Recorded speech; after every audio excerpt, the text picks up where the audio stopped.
প্রতিদিন সকালে উঠে এই 5টি কথা নিজেকে বলো। 1 নম্বর, আমি সেরা।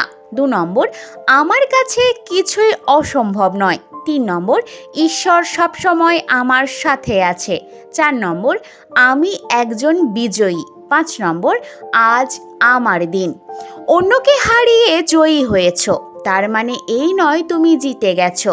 কেউ আসবে, সে আবার তোমাকে হারিয়ে সে জয়লাভ করবে। জীবন খেলায় এটাই চলতেই থাকবে। তাই নিজের কাজে নিজে জিততে শেখো, আর সেটাই হবে আসল জয়লাভ। কোনো খারাপ পরিস্থিতি নিয়ে যত বেশি ভাবনার উদ্ভব ঘটবে, সেই পরিস্থিতি তত খারাপের দিকে যাবে। তাই খারাপ পরিস্থিতিকে জীবনের সমস্যা হিসেবে নয়, জীবনের ক্ষুদ্র বাধা হিসেবে ভাবো। আর জীবনের বাধা কাটিয়ে ওঠার ক্ষমতা সকল মানুষের মধ্যে পর্যাপ্ত পরিমাণে আছে। জীবনের প্রতিটা দিন শেষ দিন, তাই প্রতিটা দিনের কাজ প্রতিদিন করে ফেলা দরকার। নিজের কাজ কখনো কারোর জন্য বা সময়ের অপেক্ষায় ছেড়ে দেওয়া মানে নিজের জীবনকে সফল হতে বাধা দেওয়া। ভালোবাসার মানুষগুলো চিরদিন পাশে থাকে না, কোনো না কোনোভাবে তারা দূরে সরে যাবে। তাই নিজেকে নিজে ভালোবাসতে শিখুন। কারোর সঙ্গে প্রতারণা করে কেউ কোনোদিন জয় অর্জন করতে পারবে না, কারণ সে প্রতি মুহূর্তে নিজের কাছে পরাজিত হবে। জীবনে যার লক্ষ্য যত বড়, তার সফলতাও তত বড়। তাই নিজের লক্ষ্য বড় করো, তুমি সফল হবে।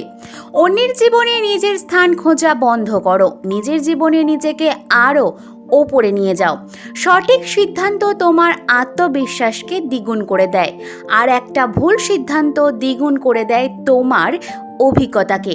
তাই যে অবস্থাতেই থাকো না কেন, কখনো চিন্তা করো না, কখনো কারোর ওপর চোখ বন্ধ করে বিশ্বাস করো না, কারণ এ দুনিয়া এত ভালো নয় যে তোমার বিশ্বাস বজায় রাখবে। তোমার জীবন থেকে কিছু হারিয়ে গেলে আফসোস করো না, এটা জানবে যে তার পরিবর্তে ভালো কিছু অপেক্ষা করছে তোমার জন্য। পরিস্থিতি যেমনই হোক, মেনে নেওয়ার ক্ষমতা রাখবে। তোমার ধৈর্য তোমার সাফল্যের চাবিকাঠি। ধৈর্যবান সব মানুষই একদিন সফল হয়। সফলতা জীবনে এমনি এমনি আসে না। প্রতিটি সফল ব্যক্তির জীবন পর্যালোচনা করলে দেখতে পাবে যে সফলতা এসেছে শৃঙ্খলা, ধারাবাহিকতা, কঠোর অনুশীলন এবং ধৈর্যের দ্বারা। ছাতা কখনো বৃষ্টি থামাতে পারে না, কিন্তু বৃষ্টির মধ্যে দাঁড়িয়ে থাকতে সাহায্য করে। আত্মবিশ্বাস সফলতা আনে না, কিন্তু আমাদের শক্তি দেয় জীবনে কঠিন সমস্যার মুখোমুখি হওয়ার, যা আমাদের সফলতার সিঁড়ি চড়তে সাহায্য করে। একটি মোমবাতি থেকে হাজার হাজার মোমবাতি আলোকিত করা যায়। এতে মোমবাতির জীবন ছোট হয় না, তেমনি সুখ সবার মধ্যে ভাগ করলে কখনো কমে যায় না। ধন্যবাদ ভিডিওটি দেখার জন্য।